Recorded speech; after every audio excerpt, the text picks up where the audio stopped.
Hello and welcome to World in 5. Authorities in Zimbabwe have begun assessing the effects of the El Nino-induced drought to establish the exact number of people who may need food aid.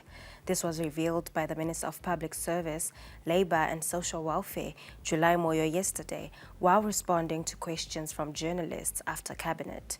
Minister Moyo said the current interventions are being carried out using figures from the previous season. According to those figures, an estimated 2,600,000 Zimbabweans are food insecure in the first 3 months of the year. There is an El Nino-induced drought.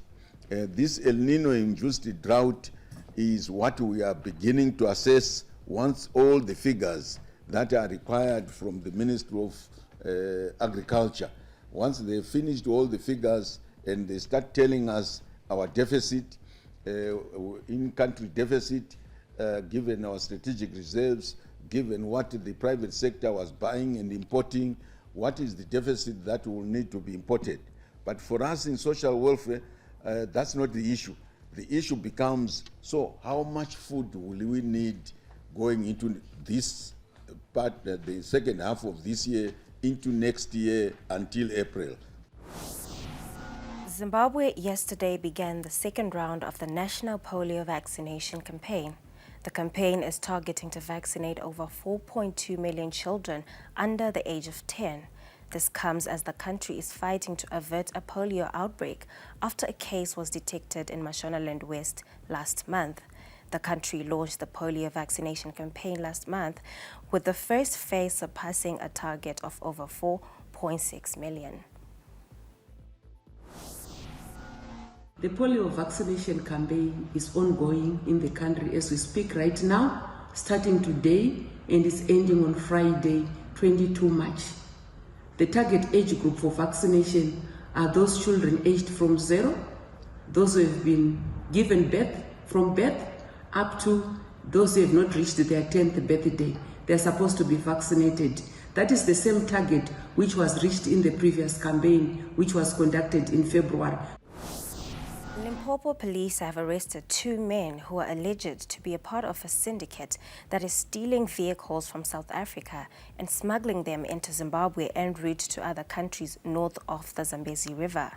One of the suspects is facing a similar charge after he was recently caught trying to smuggle a stolen motor vehicle into Mozambique. South African Police Service SAPS spokesperson for Limpopo, Colonel Malasela Ledwaba, said the police are out in full force to eradicate cross-border related crimes. Village heads in Hurungwe district have vowed to rally behind President Mnangagwa's call to action, no compromise to service delivery blueprint. Hundreds of village heads from the district's 26 wards are currently going through an induction process organized by Hurungwe Rural District Council with the aim to equip, enlighten and make them understand their roles towards the nation-building mantra.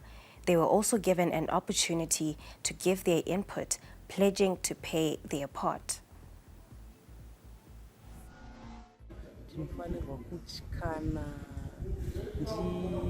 Pamwedzi wega wega ndipe report kuward assembly mushure mekunge ndagara pasi nevhidhi komiti yangu ndoita inonzi village assembly, then ndochizoinosubmita kuward assembly inocheiwa nachief.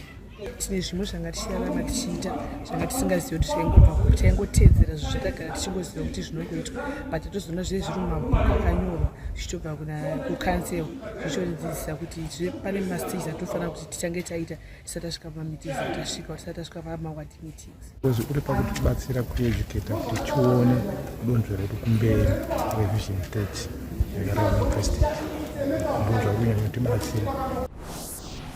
In our crime watch, we start in Chipinge, where Cecilia Chitambo, aged 35, has been sentenced to 12 months in prison for attempted murder charges after setting her husband ablaze. The accused person is the complainant's second wife. The state proved that in January this year, Chitambo had a misunderstanding with her husband after her ex-husband visited her at the matrimonial home and solved this matter. They further quarreled over missing money and Chitambo doused her husband with petrol before setting him alight. The complainant poured a bucket of water on himself to prevent further burns and later sought treatment.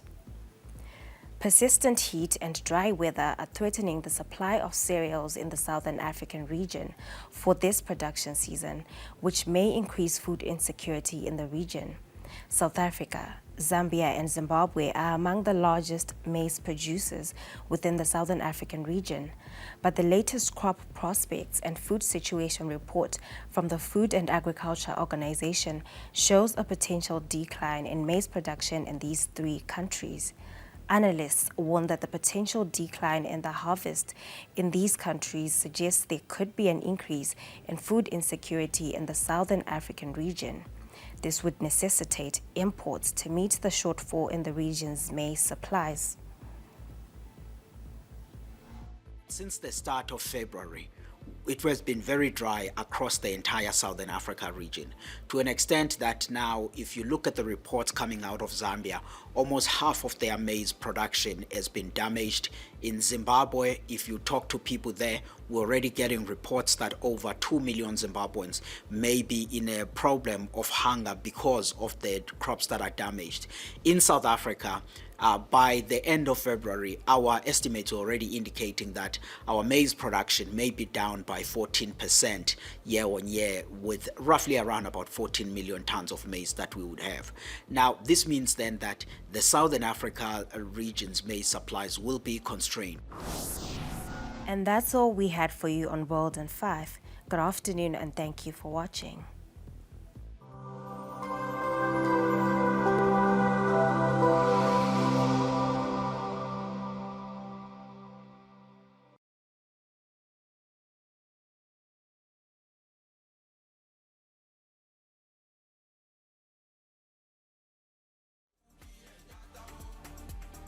Konapo Konapo, Ipapo Ipapo pa ZTN Prime, DSTV channel 294, the place to be.